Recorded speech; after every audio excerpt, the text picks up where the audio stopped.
Halo Sinegrip, balik lagi sama gue Rashid Hari dan kali ini gue akan review untuk Dragon Ball Super yang merupakan film Dragon Ball kedua yang pakai brand Super ya.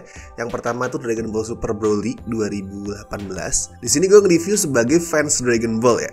Gue adalah fans berat Dragon Ball. Dari kecil gue nonton animenya, kalau nggak salah pas TK itu gue mulai nonton animenya, terus manganya, komiknya juga gue koleksi semua, 42 volume Dragon Ball itu lengkap. Bahkan sampai sekarang nih, di saat banyak fans Dragon Ball yang mungkin udah berguguran atau bahkan nggak tahu kalau komik Dragon Ball masih lanjut, gue masih lanjut baca. Gue masih lanjut ngikutin Dragon Ball Super walaupun ya sangat jauh ya sebenarnya kalau sama Dragon Ball yang asli. Nah, ngomong-ngomong soal fans Dragon Ball nih, fans Dragon Ball pasti tahu, pasti pernah dengar gimana rencana Toriyama dulu untuk ngejadiin Gohan sebagai main karakter. Kemudian rencana itu batal. Banyak yang bilang tuh karena Toriyama dapat dorongan ya, dapat protes gitu dari para fans yang nggak setuju kalau Goku diganti sama Gohan. Walaupun itu memang ada protes-protes dan ketidaksukaan tuh emang ada, cuma sebenarnya keputusan Toriyama itu bukan karena paksaan fans, itu rumor aja sih. Toriyama itu pernah bilang sendiri di interview dia memutuskan untuk batal menjadikan Gohan sebagai main karakter itu setelah dia rutin ngegambar keseharian Gohan, dan disitulah Toriyama sadar kalau Gohan emang lebih pengen jadi saintis, jadi ilmuwan, bukan jadi petarung. Dan gue setuju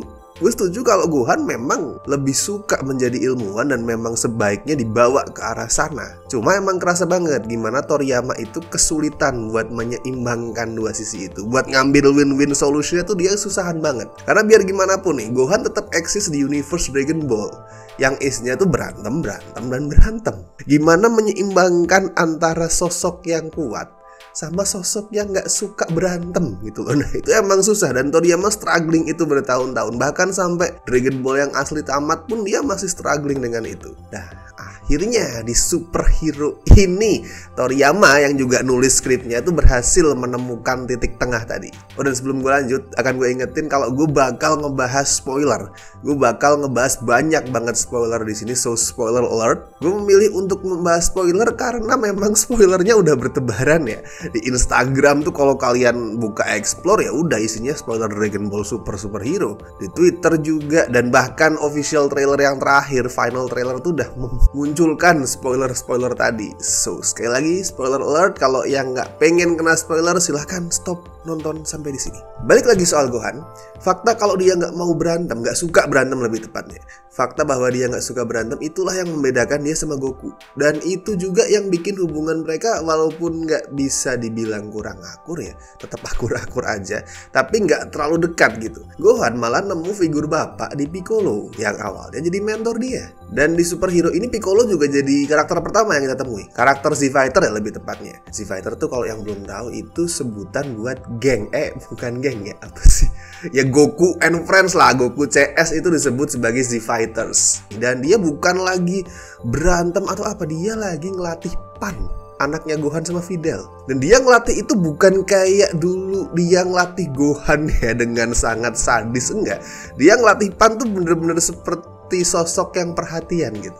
Kalau Piccolo itu adalah figur ayah yang gak pernah didapat Gohan, dia juga figur kakek yang gak pernah didapatkan Pan. Walaupun Pan punya Mr. Satan ya, yang sayang banget sama dia, cuman kan Goku tidak terlalu, ya Goku is Goku. Nah di sini Piccolo tuh jadi kayak figur kakek buat Pan.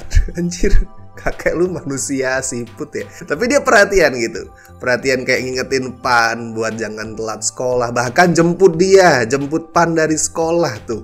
Di saat Gohan sibuk sama eksperimen dan riset-riset dia. Dan Piccolo juga yang ngomelin Gohan. Sepenting apa gitu riset lu, sampai lu tuh menelantarkan keluarga lu, gak bisa jemput putri satu-satunya dari sekolah. Nah itu Piccolo udah beneran kayak father figure and grandfather figure di sini. Goku di mana ya? Seperti biasa, dia lagi latihan sama Vegeta ya.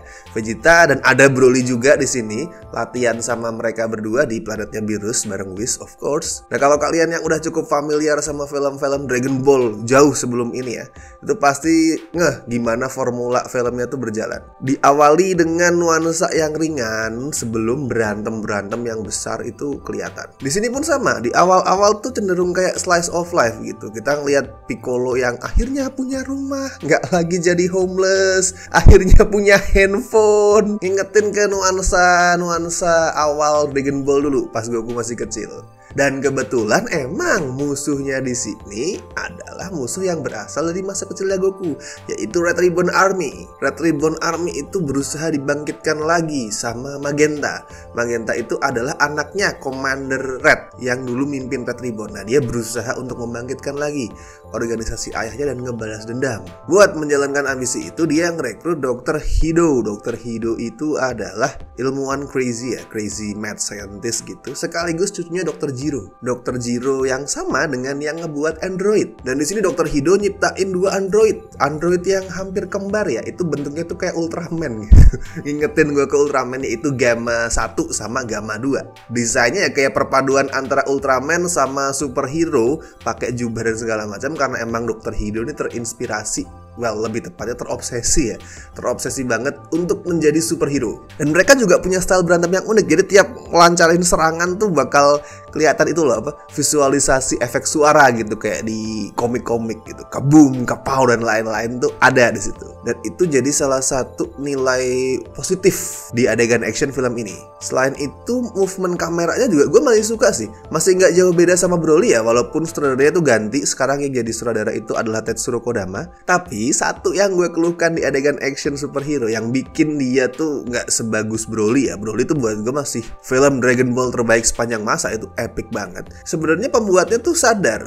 kalau bakal susah untuk menandingi pencapaiannya Broly. Mereka sadar kalau harus memunculkan sesuatu yang baru, bukan sebatas oke, Broly keren banget, oke ayo kita lakuin lagi. Nggak bisa, karena memang itu udah pencapaian puncak. Dan kali ini pendekatannya beda sama Broly. Broly kan pertarungan antar monster Saiyan ya, sedangkan di sini lebih kecil lingkupnya. Jadi kalau mau pakai visual ala Broly malah kurang cocok. Cuma yang gue kurang srek adalah di sini pakai animasi 3D. Kadang bagus ya, kadang 3D-nya bagus kalau lagi untuk bikin environment gitu, kelihatan bagus. Tapi di saat lagi berantem nih, 3D-nya untuk bikin muka karakter tuh ngingetin gue ke cutscenes di video game gitu loh. Gue bukan kayak lagi nonton film bioskop, tapi lagi kayak main game dan nonton cutscene-nya. Jadi agak butuh waktu gitu buat bisa menyesuaikan diri sama style yang satu ini. Untungnya, begitu kita bisa menyesuaikan diri sama style barunya, kita masuk ke klimaks yang emang keren banget. Iya, dahsyat gitu, bombastis ala Dragon Ball pada umumnya.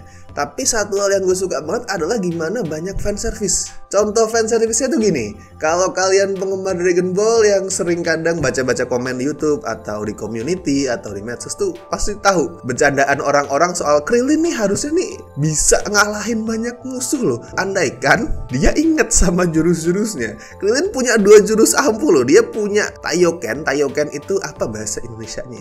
Jurus matahari yang punya Tenshinhan, sama Kenzan itu apa tuh, sinar gergaji yang motong itu loh. Nah, itu kan ampuh banget loh. Tinggal lu pakai Taioken, musuh lu silau nggak bisa lihat, lu lempar Kenzan, udah tamat itu riwayat musuhnya. Nah, di sini at least Krillin dikasih lihat gimana dia bisa menggunakan 2 jurus itu, walaupun ya nggak sampai bisa membunuh musuh ya, cuma at least dia diliatin tuh berguna. Sama juga kayak Piccolo tuh sering lupa kalau dia punya banyak jurus keren tuh. Nah, satu jurus yang kayak Piccolo tuh lupa itu adalah bikin tubuhnya raksasa. Padahal tuh salah satu senjata pamungkas dia pada saat pertama kali ngelawan Goku di Tenkaichi Budokai, tapi habis itu dihilangin gitu. Kayak dia lupa dia bisa menumbuhkan badannya jadi raksasa. Dan di film ini dia ngaku, si Krillin ngomong, ayolah bikin tubuh kamu raksasa. Terus dia jawab, oh iya ya, aku lupa bisa gitu. Itu gue suka tuh. Tapi fanservice terbaik di superhero ini bukan hal-hal kecil atau trivial kayak tadi ya.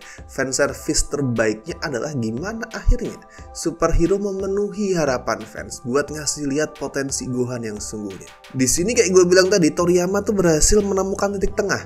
Jadi bukan cuma Gohan akhirnya bisa memenuhi potensinya, tapi dia juga akhirnya sempurna, utuh sebagai karakter. Di sini tuh Gohan tuh berhasil melebihi Goku akhirnya. Karena akhirnya dia berhasil jadi yang terkuat tanpa harus meninggalkan atau mengesampingkan keluarganya. Dia lebih lengkap. Dan buat gue pilihan villain terakhirnya tuh pas. Spoiler ya ini, spoiler. Villain terakhirnya kan Cell Max. Meskipun sebagai karakter Cell Max itu nggak ditulis dengan baik ya, dia cuman Cell versi merah, digedein badannya, terus jadi bego. Jadi kayak monster yang nggak tahu apa-apa, cuman tahu menghancurkan gitu aja. Nah itu sebenarnya karakter yang nggak bagus, tapi emang pas. Karena dulu Gohan pertama kali mengeluarkan potensinya jadi yang terkuat itu ya pas ngelawan Cell. Kali ini dia juga kembali jadi yang terkuat di saat ngelawan Cell. Dan of course Dragon Ball adalah soal berubah gitu. Power up dengan transformasi. Gohan jelas ya berubah, punya transformasi baru. Piccolo juga punya. Dan gue suka banget tuh scene dia bertransformasi. Well, bentuknya yang baru ini namanya Gohan Beast ya. Nama officialnya udah dikasih yaitu Gohan Beast. Itu dia bertransformasi dan pilihan visualnya sampai ke detail-detail terkecilnya tuh mirroring pas dia transformasi jadi Super Saiyan 2. Shot-shotnya terus ada apa sih tuh, kilatan cahaya gitu ya yang melintang di belakang dia, terus dia ngamuk, terus kameranya nyorot pelan-pelan dari bawah. Nah itu semuanya tuh adalah visual-visual yang sama kayak pas dia berubah jadi Super Saiyan 2. Jadi tuh munculin kesan nostalgia gitu loh pada saat gue nonton. Dan kayak udah gue bilang tadi, Dragon Ball Superhero itu menegaskan identitas orang Son Gohan. Dan klimaksnya adalah soal itu. Baju yang dia pakai, jenis transformasi dia yang terjadi bukan karena darah Saiyan, motivasinya untuk bertarung yang bukan karena enjoy atau pengen jadi yang terkuat, tapi demi menyelamatkan anaknya, sampai jurus yang dia pakai terakhir. Itu semua tuh menegaskan siapa Son Gohan. Dia bukan kayak Goku. Gohan punya identitasnya sendiri. Dan film ini menyempurnakan identitas itu. Kalau skor gue kasih 8 sih, 8 dari 10. Oke, itu adalah review gue untuk Dragon Ball Superhero. Kalau kalian gimana? Apakah suka sama filmnya atau malah ngerasa aduh nggak banget gitu? Silahkan tuliskan pendapat kalian di kolom komentar. And please jangan lupa like, share, lalu subscribe. And gue Rashid Hari, and see you in the next video.